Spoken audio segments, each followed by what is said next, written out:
100-year-old Longmeadow resident and World War II veteran David Cohen said that throughout his life, he's tried to keep one thing in mind. He swore to himself never to hate anyone.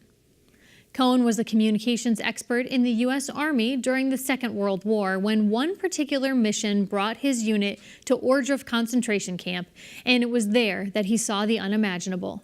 He shared his experience and the images he took with his personal camera with Connecting Point's Dave Fraser.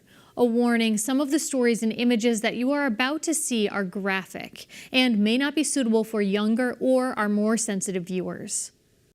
Support for GI Jews, Jewish Americans in World War II is provided by a grant from the Corporation for Public Broadcasting and the Harold Grinspoon Foundation. I was 24, and then we landed D-36, the whole division.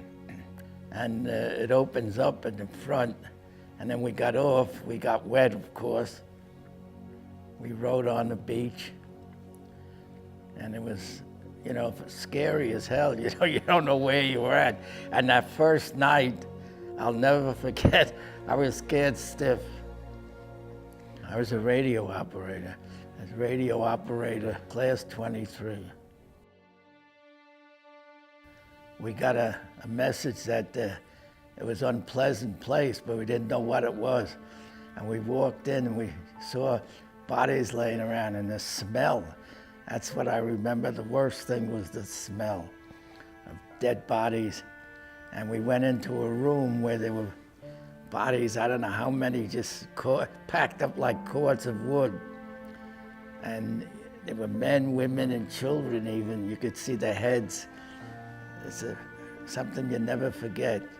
I took up pictures and other guys took it and we exchanged negatives. The first time that I saw my father's pictures, they were in a shoebox up in the closet. And, growing up Jewish in New York City, I knew about the Holocaust because I lived in a totally Jewish community and I grew up seeing people with numbers tattooed on their arm. So I knew about this. But, after the war, it was very raw and people didn't talk about it. They truly did not talk about it.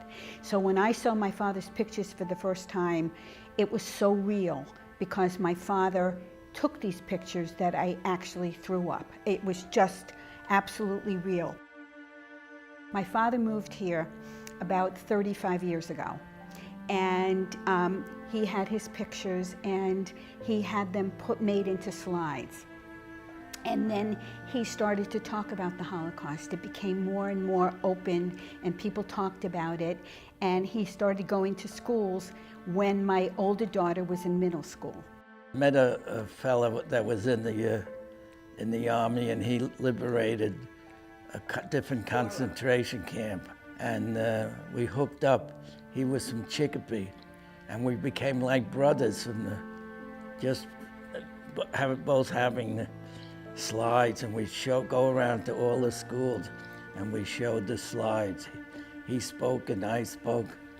My sister lived in Maryland at the time, and she sent my father's pictures, and a couple of them are a permanent exhibit at the Holocaust Museum in Washington. And then Steven Spielberg filmed Schindler's List, and he started the Shoah Foundation, and now they have a copy of my father's pictures. And Yale University has the Living Archives, and they have my father's pictures.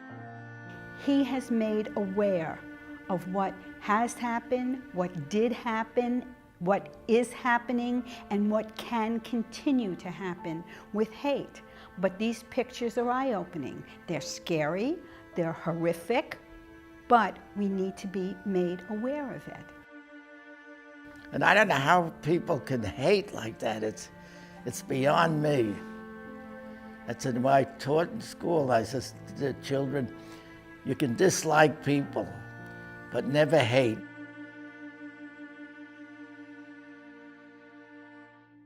The film GI Jews, Jewish Americans in World War II will premiere Wednesday, April 11th at 10 p.m. on WGBY.